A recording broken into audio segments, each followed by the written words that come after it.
La variole du singe ou monkeypox, c'est une maladie contagieuse mais déjà maîtrisée en RDC. Un cas a été enregistré à l'hôpital général de référence de Kinshasa après celui de Inongo dans le Mai-Ndombe. Cette contrée de la République démocratique du Congo est présentée comme le bastion de cette maladie.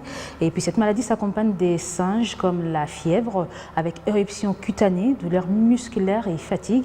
Il faut donc, pour s'en prévenir, éviter tout contact étroit, en particularité sexuelle. C'est une triste histoire vécue au sein de cette famille. Outre enterrer certains de leurs, d'autres membres de la famille ont carrément perdu la vue suite à la variole des singes. Cette maladie infectieuse, émergente, transmise par des animaux infectés et très souvent des rongeurs, a décimé toute une famille à Inongo.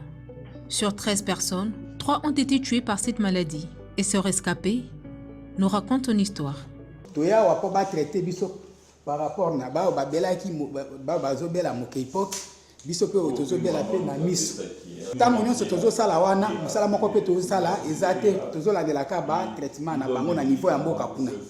Alors moyen kutungana déplacer na bango ezate po balinière balingaki biso lisusu te soki ezalaki ke balingaki mbele tobimaki kala mais bokoti na balinière baboyi bino bokoti na balinière baboyi bino alors esalaki pasi po tokoma. Cette maladie virale est transmise par les contacts étroits. Contagieux, stade 1, là c'est avec des comprimés, vous pouvez être guéri. Stade 2, il y a des boutons. Donc il sort, peut-être ça peut être, quand vous comptez, ça peut totaliser 20 boutons. Là, ça montre directement que non, il est dans le stade 2.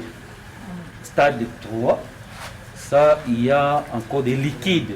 C'est le liquide là qui est vraiment trop méchant. Donc quand vous touchez le malade directement, et puis quand vous parlez, le malade comme ça, il y a des gouttelettes de salive.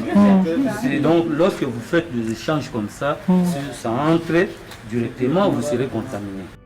Contagieuse et surtout déjà maîtrisée en République démocratique du Congo, le médecin directeur revient sur sa prise en charge. De ce côté-là, moi, je ne sais pas, mais je sais que du côté médicaments, on leur donne du gratuit, c'est gratuit. Ils ne payent pas la conservation, tout c'est gratuit. Ça fait une épidémie, une vague là, mais maintenant, il n'y a plus comme c'était avant. Toujours avec les antibiotiques, on les soignait. Et puis les anti-inflammatoires, entre autres les dexaméthasone et puis la vitamine C pour renforcer un peu l'immunité.